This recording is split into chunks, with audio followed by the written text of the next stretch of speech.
Eu vou, na verdade, fazer 3 registros. Tem um que eu não me seguro e tenho que fazer. Porque hoje eu assisti aqui o relato do senador Requião, onde ele foi comunicado que foi aberto o processo para a expulsão dele do PMDB. Vai ser expulso, segundo eu vi aqui o relato dele, por ter sido sempre fiel e coerente ao velho MDB de Ulisses Guimarães e daqueles que lutaram pela democracia e pelos direitos do povo brasileiro. De fato, a avaliação que eu faço que no Brasil está havendo uma grande crise de identidade dos seus líderes com os partidos políticos. A pergunta que eu faço, e claro que eu não sou do PMDB, mas para a reflexão somente, se os bons são expulsos, o que restará nos partidos políticos? É uma reflexão que eu deixo nesse registro, por ter acompanhado muito aqui o trabalho do senador Requião. Eu acho que ele deveria receber uma medalha do velho MDB de guerra, que eu aprendi a conhecer aqui desde o tempo de sindicalista, ainda no combate contra a ditadura, e depois na Assembleia Nacional Constituinte, liderado ali, porque ele era ainda do PMDB, por Ulisses Guimarães, principalmente, e Mário Covas, que depois faleceu, mas estava ali também Luiz Inácio Lula da Silva, Olívio Dutra e tantos outros. E foi uma grande parceria naquela época que construiu a Constituição Cidadã, que, no meu entendimento, o senador Roberto Requião representa até hoje com a mesma coerência. O segundo registro, senhor presidente, quero chamar a atenção desse plenário, que na próxima segunda-feira, o Supremo Tribunal Federal vai retomar o julgamento sobre a terra dos quilombolas. Essa ação ainda é de 2004. A validade de um decreto da Presidente da República que define os critérios para a demarcação dessas áreas vai estar em xeque. O decreto que regula o tema foi assinado em 2003 pelo então presidente Lula e mudou os trâmites da demarcação das áreas chamadas quilombolas, tornando-a uma competência do INCRA. Até então, essa era uma atribuição da Fundação Palmares, vinculada ao Ministério da Cultura. O julgamento iniciou em 2012, foi paralisado em 2015, está hoje empatado em 1-1. Os quilombolas que fizeram uma vigília em frente ao Supremo de ontem para hoje, defendem que a titulação da terra é importante para garantir às comunidades segurança e o acesso às políticas públicas.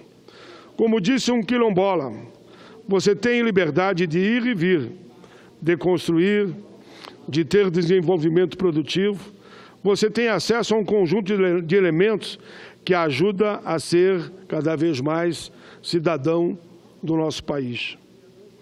Alguns quilombos já estão regularizados, outros ainda não, mas muitos enfrentam dificuldades até para construir poços artesianos ou escolas. Segundo o INCRA, existem hoje 1.692 processos de regularização fundiária de territórios quilombolas.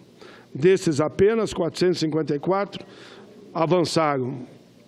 Ainda segundo a autarquia, já foram expedidos 219 títulos de domínio em prol de 151 comunidades quilombolas, totalizando 752 mil hectares e beneficiando cerca de 16 mil famílias.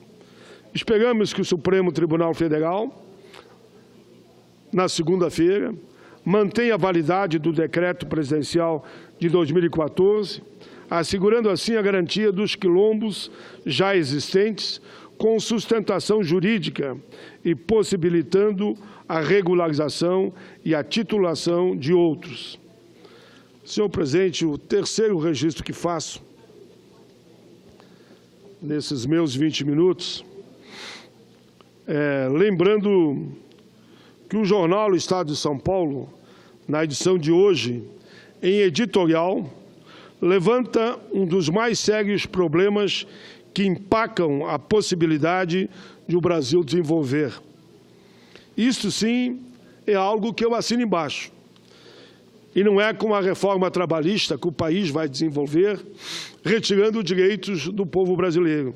Não é com a reforma da Previdência, retirando o direito dos trabalhadores e aqueles que sonham em se aposentar em dia. Falo da questão das marcas e patentes.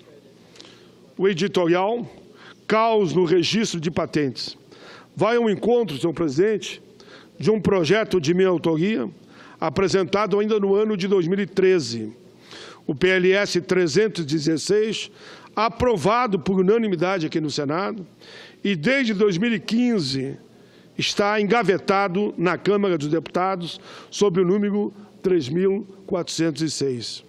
Senhor presidente, antes de entrar na explicação desse importante projeto, que une empregado e empregadores, esse sim é uma conciliação, tem o aval de todo o empresariado nacional e também dos trabalhadores, porque esse projeto gera emprego. Leia aqui um pequeno trecho do editorial do Estado de São Paulo, que eu concordo. Diante da burocracia do Instituto Nacional da Propriedade Industrial, INPI, que demora, em média, cerca de 11 anos para registrar uma patente, muitas empresas brasileiras estão optando por registrá-las em outros países, principalmente nos Estados Unidos, onde o processo leva 3 aninhos. 3 anos. No Brasil, 11 anos. Há mais de 230 mil pedidos na lista de espera, 230 mil, senador, na lista de espera do INPE, que só recentemente passou a aceitar a documentação por meios eletrônicos, agora, em janeiro de 2017. Os pedidos de patentes, que envolvem centenas de páginas, tinham que ser enviados em papel pelo correio. Vejam a que ponto chegamos. Por isso, senhor presidente, eu vou aqui destacar o projeto que apresentei, que resolve tudo isso. Um dos gargalos que empaca o desenvolvimento nacional é a cultura da inovação e tecnológica e deixa desiludidos aqueles que querem investir, gerar empregos e riquezas em nosso país. Me refiro aqui à burocracia para a liberação de marcas e patentes. Um recente relatório de Thomson Reuters constatou que o Brasil é um canteiro fértil de inovação, mas lida com um problema crônico, a lentidão do INPE, Instituto Nacional de Propriedade Industrial. Em 2012, senador Germano Ferrer, havia 150 mil solicitações acumuladas, não sendo incomum que a aprovação de algumas tomasse 8, 10, 11 até 12 anos. Isso, sim, contribui para o desemprego. Quem vai investir se não tem a liberação da sua marca? Essa situação vem, inclusive, constituindo entrave aos investimentos não só nacional, como também estrangeiros, uma vez que tal lentidão prejudica o retorno financeiro dos projetos por perda de receitas. E ainda contamina a segurança da propriedade industrial, garantida em última instância somente depois da concessão da patente. Você se amarra, você não garante a patente, um outro se adianta, ele rouba até a iniciativa justa e correta daquele que primeiro ventilou, em tese, essa nova propriedade. Mas vamos lá, enquanto isso, nos países ricos, ou em desenvolvimento, a média de espera é de 3 a 4 anos, repito. Em Taiwan, por exemplo, o prazo é, em geral, de 36 meses para a concessão de patentes industriais, sendo da ordem de 1 ano, apenas, no caso, as relativas ao designo ou à marca. Os Estados Unidos, o Reino Unido e o Japão demandam cerca de 3 anos para a concessão do registro final da patente e marcas. Havendo um sistema abreviado nesses últimos países, que pode ajudar a reduzir ainda mais, em alguns casos pré-definido, o prazo de concessão, como eu dizia antes, passa a ser 1 ano. No Brasil, chega a 12 anos. Tempo similar é praticado em nossa vizinhança, pelo Chile, enquanto que o México registra, conforme informação colhida, junto aos órgãos de informação, no México ainda fica num prazo de 3 a 4 anos. Por isso apresentamos o projeto que aqui eu discorri na abertura dessa minha fala. De acordo com ela, o exame e a concessão do pedido de marcas e patentes devem ser concluídos, nos casos gerais, em um prazo máximo de 180 dias, pela proposta por nós apresentada. O projeto foi aprovado no Senado. Atualmente tramita na Comissão de Desenvolvimento da Câmara dos Deputados, sob o número 3.406 de 2015. A iniciativa é um claro sinal à sociedade, aos empresários, ao governo, aí sim, da necessidade de avanços na legislação vigente, nas políticas públicas e, é claro, na disponibilização de mais recursos a um bom desempenho dos órgãos críticos para a economia, da inovação tecnológica. E aqui eu faço mais uma vez um destaque, fazendo um apelo ao INPE, que agilize esses processos e dizendo, por fim, senhor presidente, isso sim gera emprego.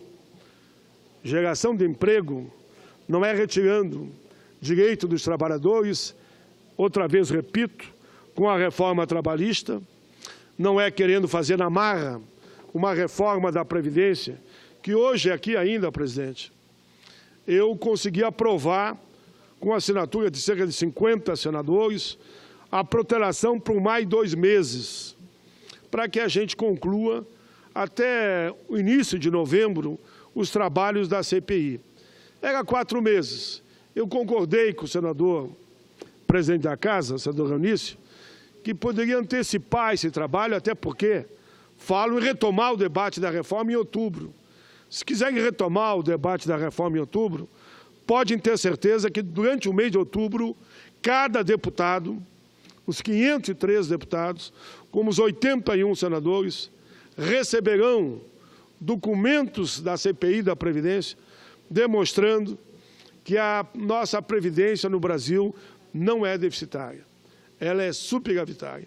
Os números são alarmantes, chegam a trilhões, presidente, dívida pronta para executar dá 700 bi, mas se você ir somando tudo o que é desviado no longo de um ano da Previdência, e eu fiz, claro, uma retrospectiva dos últimos 20 anos, sem sombra de dúvida, a Previdência deixou de arrecadar trilhões.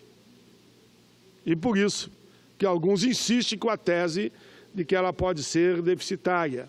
Se cumprisse o que manda a Constituição, contribuição sobre lucro, sobre faturamento, PIS/PASEP, os jogos lotéricos, contribuição de empregado e de empregador, 8% a 12% do empregado, até 22% do empregador, acabar com a história dos refis, de dar anistia para lá e para cá, e que se agilizasse as ações na Justiça, que, como disse um procurador da Fazenda, que veio aqui falar em nome dos procuradores da Fazenda, é o correspondente a estádio de futebol lotado de processos, que não são executados, porque a máquina pública é emperrada e as execuções não acontecem.